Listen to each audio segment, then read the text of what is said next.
días, buenas tardes o buenas noches, dependiendo del día que me estén viendo y la hora que me estén viendo. Yo soy Isa de la lista infinita de libros y hoy, siendo el último video del año y siendo el último día del año, he decidido hacer, como el año pasado, una premiación sobre las mejores lecturas que he tenido en el transcurso de este año 2021.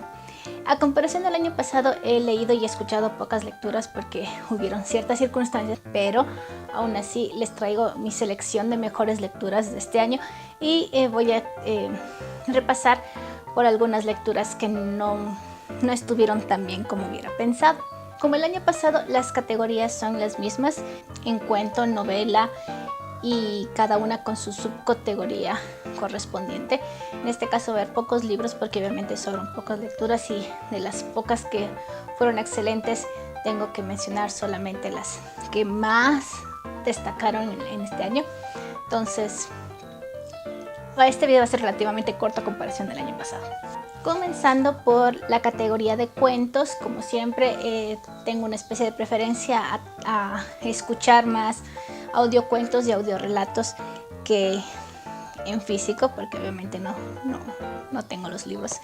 Pero de las pocas antologías que he podido leer en este año, que fueron dos, me quedo con la número 1, la de Perseidas, que soy coautora, ya que mis compañeros, el resto de autores de esa antología, han hecho una gran labor en traer una ciencia ficción diferente y distinta a la que comúnmente escuchamos, que es la ciencia ficción estadounidense o anglosajona, por así decirlo.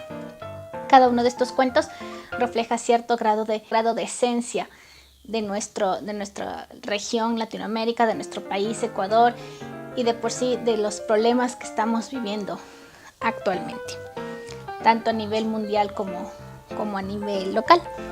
En la parte solitaria, por así decirlo, tenemos igual una subcategoría que define los géneros de cada cuento o relato que he escuchado en el transcurso de este año, porque sí, la mayoría son audiolibros, como ya dije anteriormente. Y tenemos las categorías de ciencia ficción, misterio, fantasía, terror y romance. Bueno, la mayoría de estas categorías se pueden estar unidas a otra subcategoría. Entonces comparten dos categorías, por así decirlo, porque estos cuentos son relativamente, primero, buenos, excelentes, recomendadísimos, y segundo, tienen esa ambigüedad de poder pertenecer a lo uno o a lo otro, ¿sí? En el caso de la ciencia ficción, como ganador se encuentra el galardonado autor Philip K. Dick, el estadounidense Philip K. Dick, que a inicios de año escuché un audiorelato llamado Los días de Perky Pat. ¿De qué se trata este relato que tanto me haya gustado? Imagínense un apocalipsis en la que la gente está refugiada en pequeñas cuevas o pequeñas civilizaciones subterráneas, ya, donde los adultos, porque son comunidades con niños y con todo, los adultos pasan sus horas y sus días jugando un juego de mesa. Y no cualquier juego de mesa como Monopolio, Twister o alguno de esos, no. Un juego de mesa tipo estrategia en la que la protagonista de ese juego de mesa es una muñeca. Tú vas ganando propiedades, artículos del hogar, novios para la muñeca. Y todos los adultos están obsesionados con eso. Se reúnen y hacen apuestas y pierden cosas por jugar con ese juego. Y los niños, al ver que los adultos son niños ahora, los niños ahora son los que se preocupan por buscar comida, cazar ratas, cazar gatos para comer, conseguir comida, agua. Y a pesar de que la historia no está vista desde una visión infantil, se ve claramente que los niños son los que velan por la seguridad de sus congéneres, de sus padres.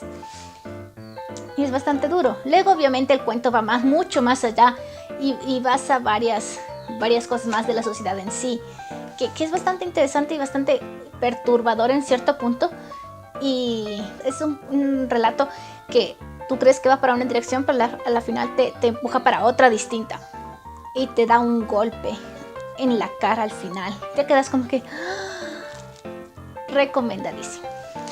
Ahora, en la categoría de misterio tenemos creo yo que es a la heredera de el terror Lovecraftiano aquí en Latinoamérica, que vendría a ser la autora argentina Mariana Enríquez.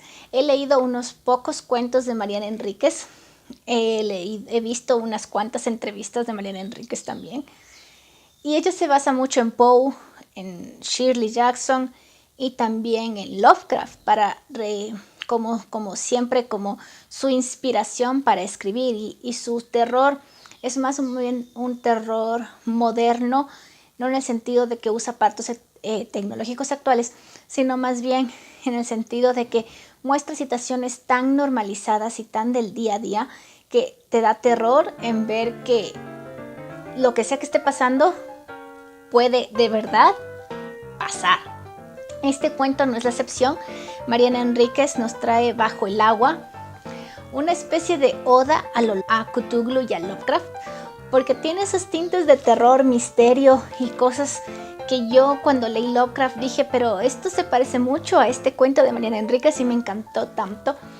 Y no tengo palabras para describir lo buen narrado que está este cuento, más que nada porque la vemos desde la voz de una protagonista fuerte, una mujer fuerte, independiente, profesional, que está buscando respuestas a estas cosas extrañas que están pasando. No les voy a decir más porque sería darles demasiada información, pero recomendadísima Mariana Enríquez. Tendría que leer más cuentos de ella, pero este cuento creo que para comenzar es lo ideal. En el caso de fantasía, creo que es bastante subjetivo esto de el tipo de fantasía. Fantasía no únicamente no es unicornios, dragones, batallas, guerras y todo eso, ¿no? Sino que también puede ser otro tipo de universos alternativos en la que los humanos se tienen que adaptar a ciertas condiciones diferentes para poder sobrevivir de todas formas, ¿verdad? Aunque también este cuento podría considerarse ciencia ficción, pero yo lo veo más como fantasía, por el hecho de que las cosas, las montañas, los icebergs, son seres pensantes. Y estos seres están ahora tomando el control de la poca raza humana que queda. Como que retoma la naturaleza el control de lo que le pertenece. Y los seres humanos estamos a costa, como siempre, pero ahora mucho más de la voluntad de la naturaleza.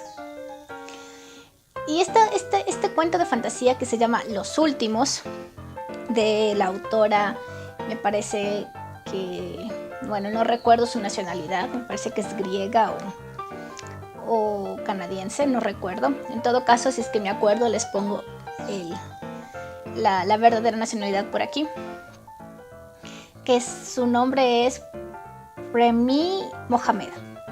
Y la señorita Premi Mohamed escribió este cuento en como les digo, este mundo apocalíptico en la que estas cosas naturales tienen vida, tienen pensamientos, tienen conciencia, y somos los humanos los que tenemos que sobrevivir a partir de los caprichos de estas cosas.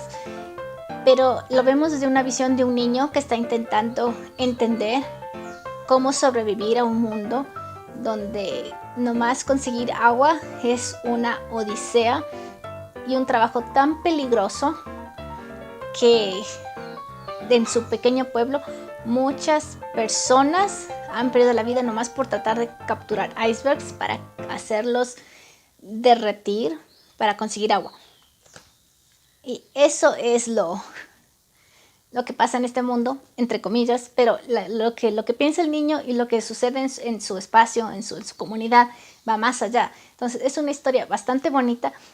En la siguiente categoría de cuentos tenemos la categoría de terror. Y este cuento de terror me dejó totalmente anonadada, porque es un cuento primero muy poco común, y segundo, es el final del relato te deja ver ciertas cosas que te hielan la sangre. ¿A qué me refiero? Estoy hablando del cuento Cuadrapléjico de Lavia Hernández Díaz. Y tú creerías que este cuento de terror del cuadrapléjico nos habla sobre una típica historia de fantasmas, pero con un giro de tuerca en la que el fantasma, digamos que es el causante indirectamente de lo que está pasando en esa casa, porque la casa está embrujada. Y lo que nos lleva aquí es que la protagonista está viendo tiene una especie de conexión con la casa, y la casa es la que le cuenta exactamente qué es lo que pasó para que este fantasma actúe como tal y haya causado tanto pavor a los que se acercan.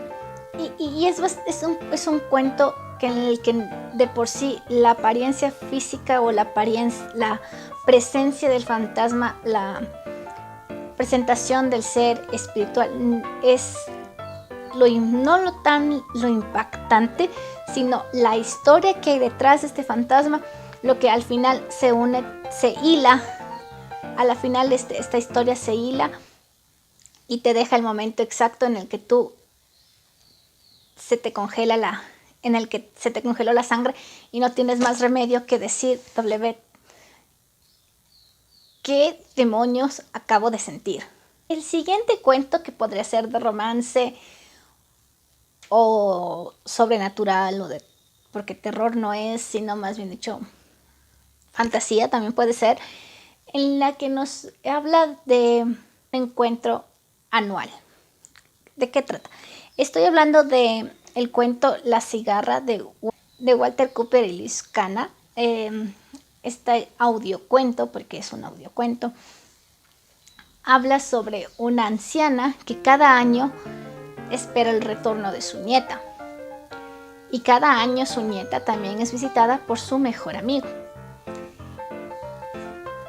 Eso es lo que les puedo contar, porque lo que va más allá de esta primicia, donde vemos la violencia hacia la mujer, hacia la juventud y muchas cosas que muestran lo podrida de por sí que está la sociedad, más aún cuando la gente o las personas con dinero están acostumbradas a hacer y deshacer como a ellos se les plazca. Entonces, es más cuando son comunidades rurales. Entonces, este audiocuento nos muestra lo que muchas personas viven día a día, pero a la vez nos muestra una historia de amor y de ternura como nunca antes lo había escuchado. En este caso, porque es audiocuento. No soy muy fanática de las historias de romance, pero esta sí me llegó al corazón y yo considero que todos deberían leerla. Además que en el formato en el que yo lo leí, que es audiocuento, hay una pequeña intromisión musical que acompaña a la historia y me parece fenomenal esa innovación al relato, porque te conecta mucho más y la canción es preciosa. Como ven, son la mayoría de que te dejan con esa cosa de que te dan ese knockout como debe de ser, como muchos autores latinoamericanos han dicho que debe ser el cuento, un knockout para el lector. Y estos lo cumplen a la perfección. Pasamos del cuento a la novela. Tenemos como mejor novela de este año a un clásico de terror. No, yo no soy muy aficionada al terror, pero así son las cosas. Estoy hablando de la famosa vampiresa Carmila de Sheridan Le Fanu. Yo ya había hablado de Carmila en un anterior video, pero voy a volver a hablar un poco más de ello. Primero, esta vampiresa fue la inspiración para que Don Drácula sea el exponente de vampiros que más conocemos dentro de la cultura popular. Segundo, es una vampiresa que rompe los límites de las relaciones. ¿Por qué? Porque no es que acecha a hombres ni a, sino que sus presas son mujeres jóvenes. Entonces ya tener este tipo de relación es bastante interesante. Y su víctima, sin saber que está acechada el peligro, nos relata cómo vivió esta experiencia que ella al inicio encontraba perfecta. Una relación hermosa con el repentino cambio de su pareja, por así decirlo. a el monstruo que de realidad fue. La intriga y el misterio y los elementos del relato se volvieron mucho más fuertes por el sentido de la ambientación y de los diálogos que narraban los podcasters en este caso. Entonces hicieron tan muy buen trabajo que yo supuse que podría pausar el relato, ir a comer la cena, regresar y terminarlo, pero no pude. O sea, si es que yo lo hubiera tenido en físico, seguramente no hubiera soltado el libro. Te atrapa la historia tan inmediatamente que tu obligación es leerla. Yo creería que en físico debe ser una novela relativamente corta para poderlo uno leer en un día tranquilamente con una muy buena ambientación. Y en audio relato solamente estuve ahí escuchándolo por cierta cantidad de tiempo, pequeña cantidad de tiempo que me dejó en vilo a saber qué mismo estaba pasando. No quería que nadie me hablara porque esta cosa era tan buena que no podía soportar distraerme un solo minuto del relato. Así de fuerte es esta novela y así de fuerte es como yo considero que deberíamos leer este tipo de relatos. Como en el año pasado yo presenté que había también leído un ensayo, categoría de ensayo. En este caso no leí un ensayo, pero sí leí 2 libros de no ficción, que podrían decirse que es no ficción, o sea, y divulgación. De los 4 libros de no ficción que tuve la oportunidad de leer, 2 de ellos marcaron primero como que la base de la no ficción, y el otro se considera una de mis peores lecturas de este año. Primero vamos con la base de la no ficción, que es Personas, Ideas y Mares, de José María Gironella. Yo ya les había hablado de este libro en una reseña anterior y vuelvo a recalcar que obviamente, aunque no estoy de acuerdo con las ideas que este señor escribió en su diario, porque son ideas como que un poco retrógradas y obviamente reflejan la época en la que fue escrito, y el choque cultural es bastante fuerte para este señor, sí considero que la no ficción debe ser bastante amena y agradable para la persona que lo lee, más aún cuando uno no sabe de lo que se está leyendo específicamente.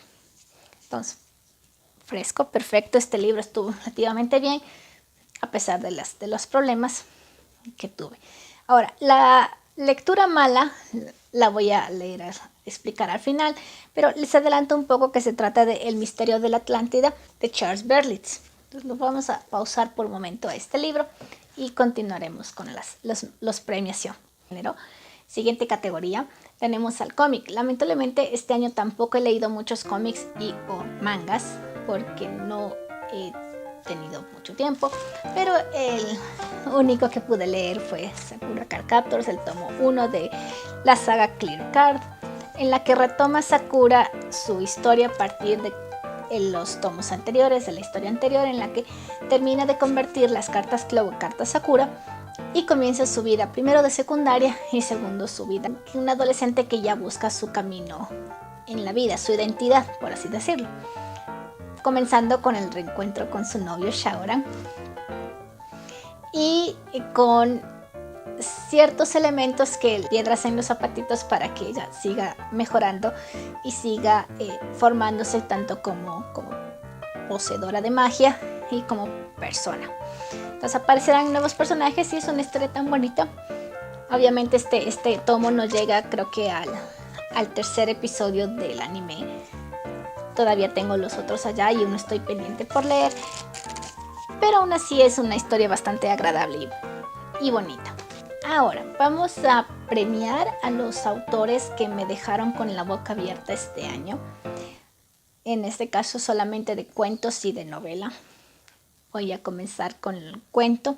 El autor que me ha dejado más impactada en esto de los cuentos, en este caso de cuentos, es Kes van Burdik. Este autor, Kes van Burdik, yo escuché 3 cuentos en realidad varios cuentos de él a lo largo del año en formato de audiolibro, audiorelato.